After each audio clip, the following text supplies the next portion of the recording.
going to take a picture.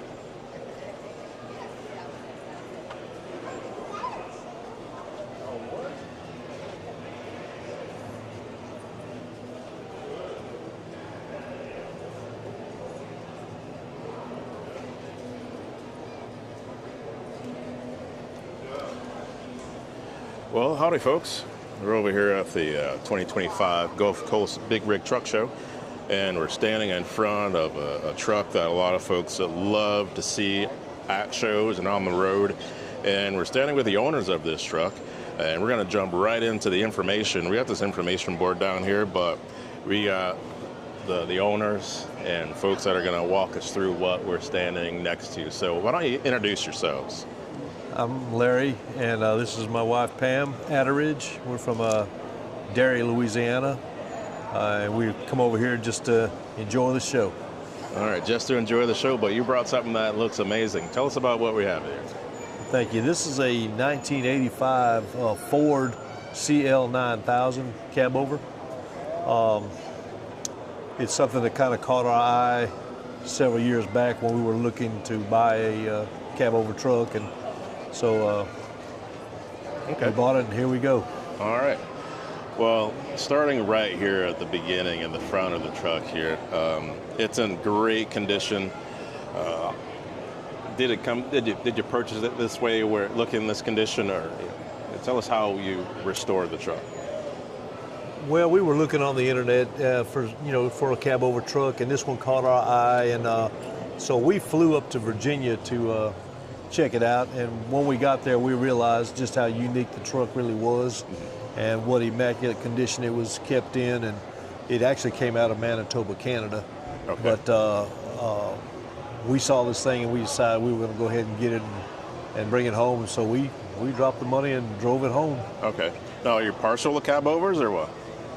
I am. I broke out on an old cabover truck when I was about 15 years old, and so, if I had to do it for a living, probably not, but for show and tell, it's a perfect.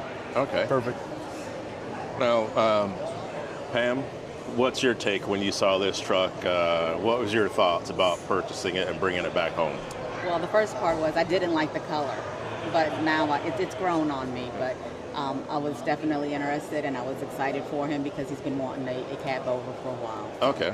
So we're going to spin the camera toward the broad side of the truck, just so the viewers can actually see the rest of the truck, and then we'll get into walking around the truck and getting some more information on what you guys have done. But before we do that, we have some photos that we're going to take a look at, and tell us what we're looking at there. That is actually the original fleet that the owner up in Manitoba, Canada had. He had ordered these trucks for his religious organization, and they were doing disaster relief and hauling goods to religious functions and around Canada and the United States. And they stayed parked during the winter, and they ran on during the summer. Okay. Wow. Okay. And we got some other images here. That was the color scheme, and so I guess all the trailers that they had were painted the same as the truck, and that's the original paint job on these trucks. Okay. And this is when we had gone to Virginia to take a look at this truck, and that's when we first laid eyes on it there. And it was, of course, it was in a short wheelbase form, and it was in really good shape, but we just had a vision for it to do a whole different thing with it. Looking at the truck now live in person, and then looking at it in this photo, it looks strange in the photo, like really, really short, like it's not even the same truck. It does look a little awkward, doesn't it? Yes. So we brought it home to Louisiana, and me being the creative guy that I can be sometimes, I decided I was going to put some orange powder-coated wheels on it, and to match the stripes. And so they were sparkled, and they really look good. I had a lot of reviews, about 50-50. Some loved it, some hated it. And so for the first year, we ran the powder-coated wheels on it, but I got enough heat from a lot of people, so I decided I'd go with the polished aluminums that we have on there now. Okay. Pam, what were your thoughts on those wheels? I liked them at the very beginning. I wasn't sure what was going to happen, but my choice was to keep them on there for as long as he possibly could until he decided that he better change it. But he also powder coated the catwalk, which you can't see in the picture. Okay. So here we have a rear view of it. And this is before we had put new frame rails on it and put the boxes on there and the headache racks and that kind of stuff. So that was pretty much in its standard form there, except for the wheels. Okay. And so I had taken the truck to well, let me back up. I had met a man in the Louisiana show. There was a fabricator, and so I talked to him about maybe lengthening the truck. Okay. And so I took it to him. His name is Michael Trine, and I took the truck to him, and we started working together. And so this is just one of the the first images of when we started to put a stretch to it. Mm-hmm. And it took us about 10 months to get this truck into the condition it's in now. Okay. And so you see here the frame rails. We got all new frame rails for it, and we put new bushings and bearings and everything on there. We raised the fifth wheel about 4 inches so we could accommodate for the stainless steel fenders we were going to put on there. Okay. And just some pictures of his fabrication work, which was absolutely phenomenal. Mm-hmm. I mean, phenomenal. And then we started, I got my headache rack on there now. We got the stretch to it. We got the fenders and the steps and the toolboxes on there, mm-hmm. and the tail board section. And then this was it after, just before we put on the headache rack. But, okay. Actually, no, the headache rack wasn't on there yet. But anyway, that was coming out of his shop finally after about 10 months of struggle. Okay. Yeah.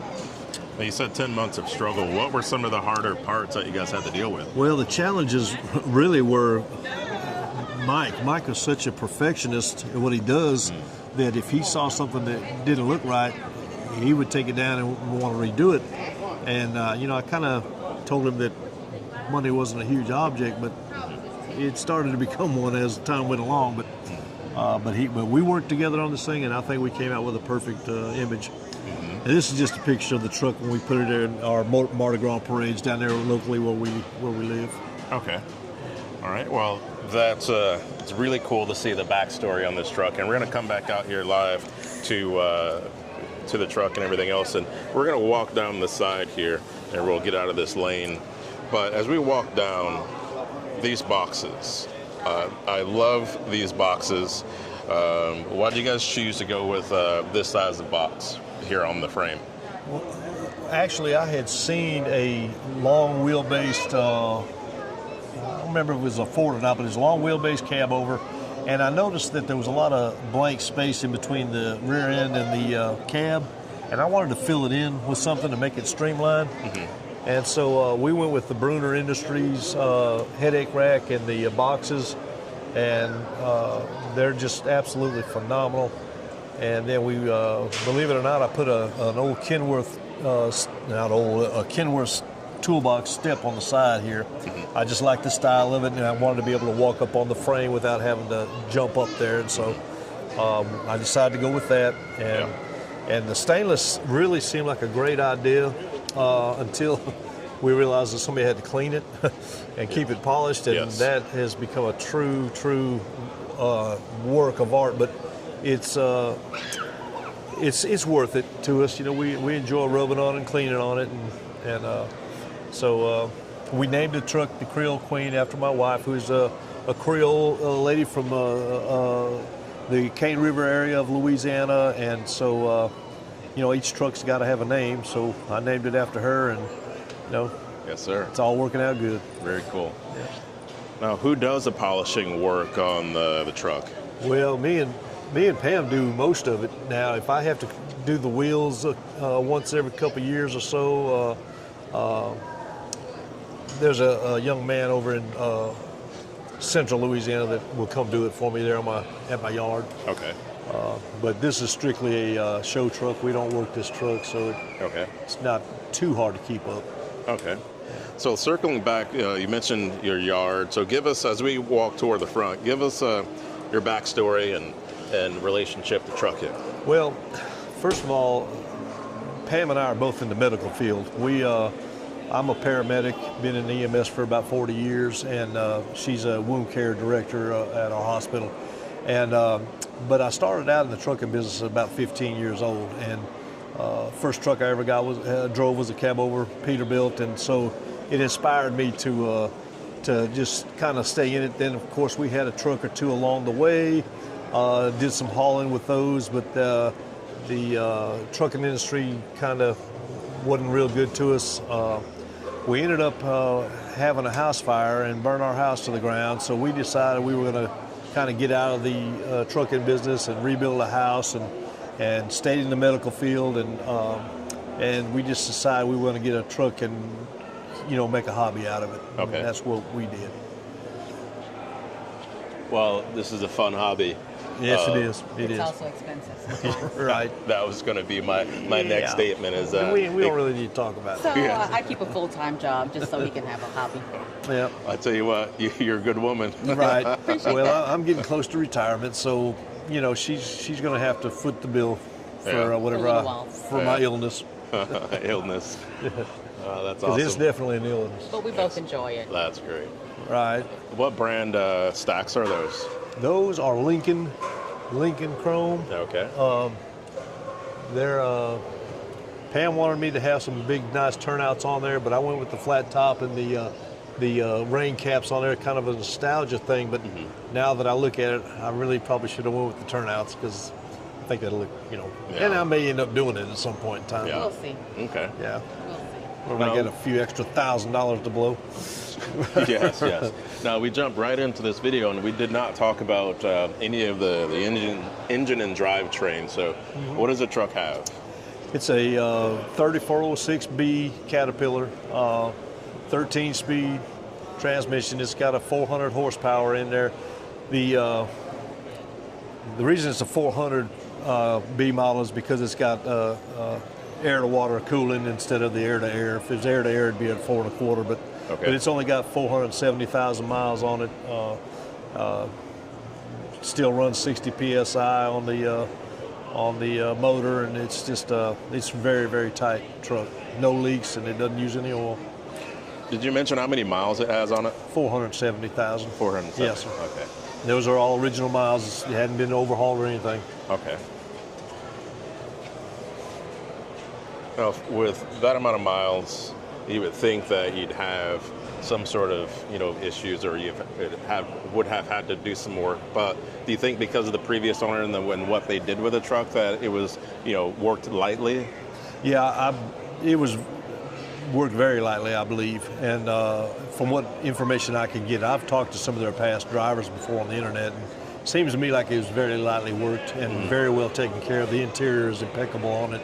Okay. It's got a button tuck interior on it, and so I haven't, knock on wood, I haven't had any huge issues with the motor or drivetrain. Okay. Well, we got a video clip that we're going to play here, and that's when you guys were pulling in, so we're going to play that, and so the folks can hear this thing motoring in here.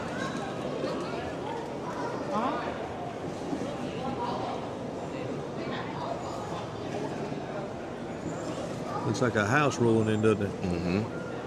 I have our mics turned off for the moment, just so that way we can hear the engine.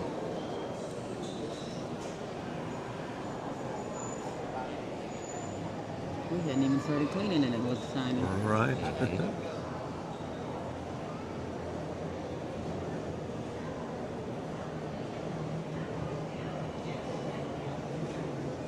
It looks sweet. So how many people do you have to interview? Do you have to interview everybody? It's basically whoever I want, whatever looks interesting.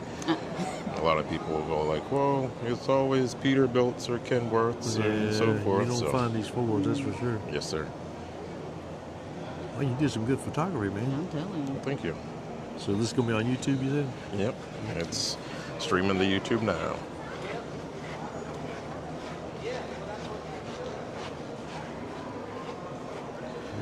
So, this was about an hour ago or less here. Again, we're at the Gulf Coast Big Rig Truck Show, and they have a light show twice a day where we'll turn the lights off for about half an hour, and we get to walk around and look at all the trucks and everything with the lights on. And you'd mentioned, you both had mentioned earlier that you may be thinking about more lights. So tell us about that. Well, I have a vision, especially after you see all these other beautiful trucks out here with all their lights and their colored lights. And we've wanted to add lights for a long time, but we're debating what goes first, the paint job, a new paint job with the same paint scheme, or new lights, because they're both expensive. Mm-hmm. So what do you think? Definitely lights first. Yeah. Okay. Well, you can't go wrong with adding more lights, because once you add paint, then you have to sit back and look at it and go wonder if that was the right color that you wanted to put on the truck. So we're going to come back out live here, and can we take a look at the interior? Sure.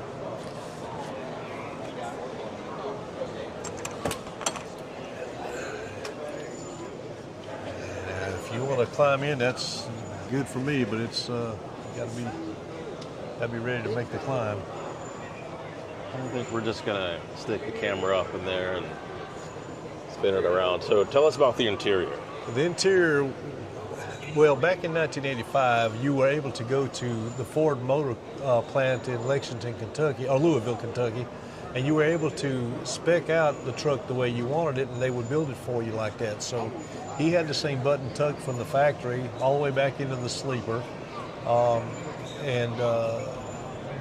The interior of this truck is just completely untouched. I haven't done anything to modify it. It's the way it came from the factory. So really, it's got a nice little stereo in there and everything. It's really nice. So where was this truck stored before you guys purchased it? That I don't know. There could be a little space in there that I'm not certain of where they had it, but I know I bought it from a guy that bought it from the original owner. Okay. He was out of Virginia. So okay. I don't know. So I was thinking, possibly indoor storage, temperature controlled, because just the way that the interior looks, it just looks like it hasn't been. Yeah. It didn't have to, deal with humidity as much as a typical truck. Until it does now in Louisiana. But yeah, it was very well taken care of. I just really cannot believe how well they took care of this truck.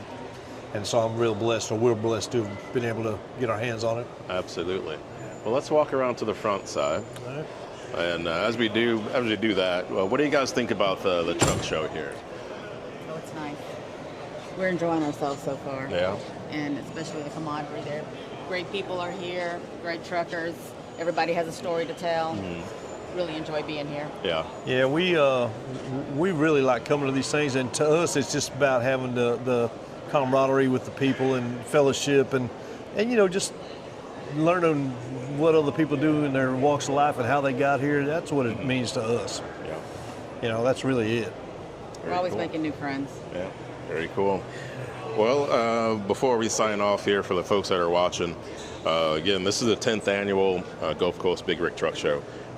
Today is day one. The show is running tomorrow, so if you're in the area, come on down. There's plenty of time to come in and enjoy these trucks here. There's also going to be a parade tomorrow evening as well. That'll be running. The trucks will run up and down the strip, and again, the show is right here on the beach. And here's an aerial view of what the layout looks like. So you can't really beat being at a show in the air conditioning next to the beach, lots of seafood restaurants, just about everything. So again, the show is going to go on today and Saturday. And if you don't make it here, you can always tune in and catch all the other videos that'll be posted here on the channel. But going back out to our folks here, Larry and Pam, I appreciate you guys, and enjoy the rest of the show. We appreciate it. Thank you very much. All right, we'll see you. All right.